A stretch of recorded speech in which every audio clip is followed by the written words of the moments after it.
ബഹുമാനപ്പെട്ട ജീലാനി തങ്ങൾ ഉപ്പാപ്പ റളിയല്ലാഹു അൻഹു മുഹീദ്ദീൻ ഷെയ്ഖ് റളിയല്ലാഹു അൻഹു പറയുന്നു,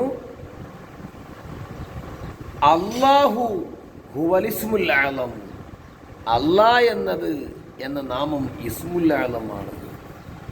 വഇന്നമാ ഇസ്തജാബു ലക, നിശ്ചയം നിനക്ക് ഉത്തരം ലഭിക്കപ്പെടും. എപ്പോ? ഇദാ ഖുൽത യാ അല്ലാഹ് എന്ന് നീ പറഞ്ഞു. ഏതവസ്ഥയിൽ?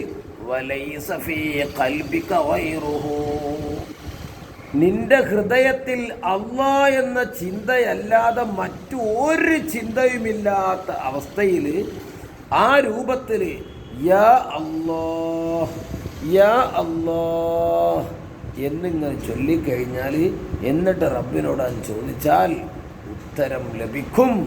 ബഹുമാനപ്പെട്ട ശൈഖ് തങ്ങൾ റളിയല്ലാഹു അൻഹു. അപ്പോൾ വലിയ വലിയ മുതൽ നമ്മൾ കയ്യിലുണ്ട്, പക്ഷെ നമ്മൾ അത് പ്രയോഗിക്കുന്നില്ല.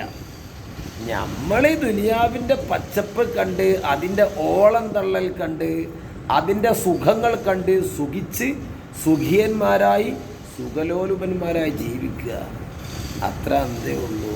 അള്ളാഹു നല്ല ബോധവും മന്ദവും നൽകുക.